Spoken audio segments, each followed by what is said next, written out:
The Arab slave trade was characterized by appalling violence, rape, and worst of all, castration of black male slaves. While African women and girls were targeted, captured, and deported by Arab slavers for use as sex slaves, the male captives were, on the other hand, pitilessly castrated to prevent them from reproducing and becoming a stock.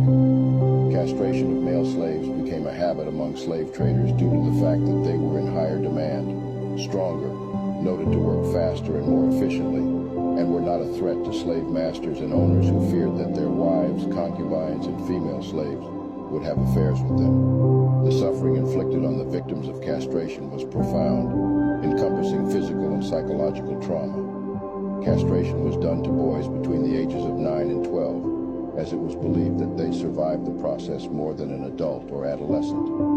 Although very many did not survive the process, as they often died during or after the harrowing operation.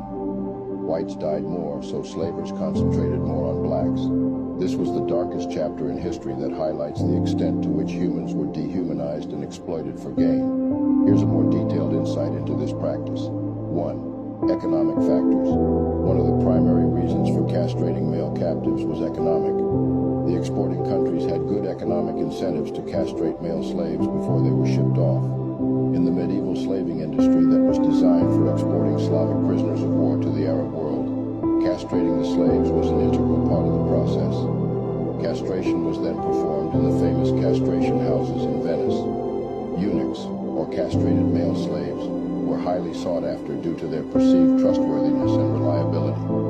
Eunuchs were considered valuable commodities in Arab societies, thus fetching much higher prices in slave markets compared to non-castrated slaves. Their lack of reproductive capability meant that they could serve in positions of trust and authority without posing a threat to the owner's hereditary wealth and power. Eunuchs were often employed in sensitive positions such as harem guards, administrative posts, and as servants in elite households. They served in influential positions in the Abbasid Caliphate's administration, with some even rising to the rank of vizier. The economic incentives gained by slave traders from exporting black eunuchs to the Arab nations encouraged the practice of castration. In some cases, such as the Zanj rebellion in the 9th century Iraq, castrated slaves were sought after to work in dangerous and demanding environments like salt mines. This practice had persisted for centuries in the Arab slave trade.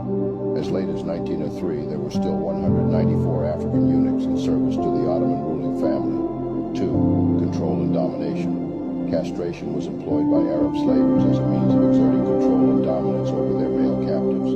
By removing their ability to procreate, the slavers aimed to eliminate any potential threats of rebellion or the establishment of rival lineages.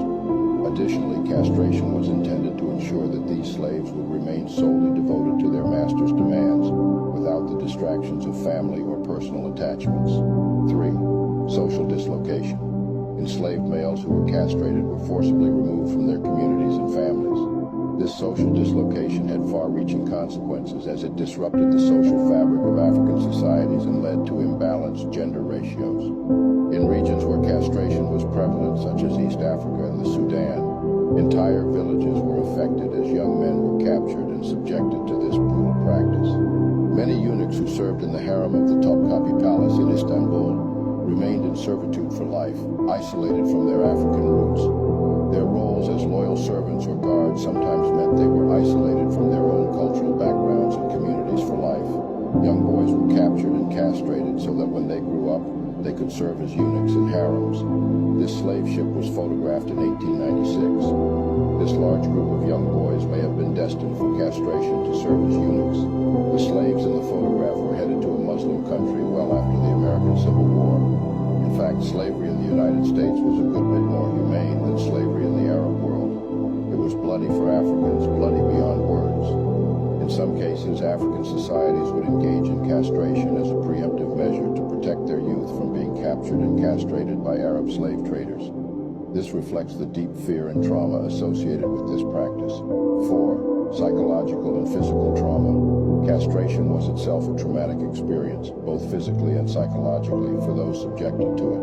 The surgery itself was often performed without anesthesia under crude and unhygienic conditions, leading to excruciating pain and a high risk of infection. Many African boys did not survive their castration surgery. 6 out of every 10 people who were mutilated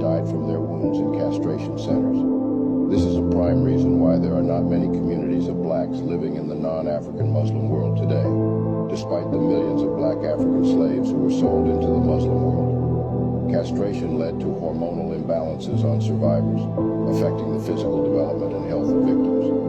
Without testosterone, eunuchs often suffered from various health issues such as decreased muscle mass, fatigue, obesity, osteoporosis, and a lack of secondary sexual characteristics. 5. Cultural and religious beliefs. Some societies believed that castrated individuals were spiritually purer and more suitable for certain religious duties. For instance, in some Islamic societies, eunuchs were considered more appropriate for guarding holy sites. The guardianship of the Holy Kaaba in Mecca included the use of African eunuchs. Some men were castrated to be eunuchs in domestic service, and the practice of neutering male slaves was not limited to only black males. The Khalifa in Baghdad at the beginning of the 10th century had 7,000 black eunuchs and 4,000 white eunuchs in his palace, writes author Ronald Siegel in his 2002 book Islam's Black Slaves, The Other Black Diaspora.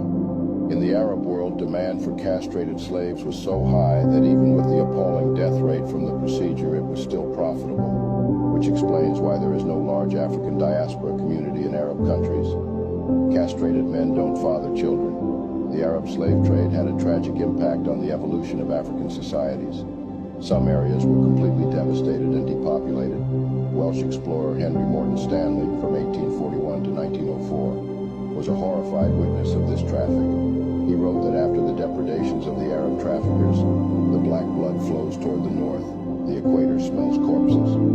As one commentator puts it, could it be true that the corrosive effects of 4 centuries of commerce in humans, with its temptation, its inbuilt opportunism, its reduction of humans to a cash value, its cycles of revenge, and its inevitable physical brutality, have built lasting flaws into the African pattern of thought and action? The United Nations has made March 23 the International Day of Remembrance of the Victims of Slavery and the Transatlantic Slave Trade, and UNESCO has made August 23 the International Day for the Remembrance of the Slave Trade and its abolition. When will there be an International Day to commemorate the victims of the Arab-Muslim slave trade? When will an international research program address this subject? When will a project be implemented to identify, restore, and publicize the sites and monuments linked to this Arab trade, like the existing projects concerning the transatlantic trade?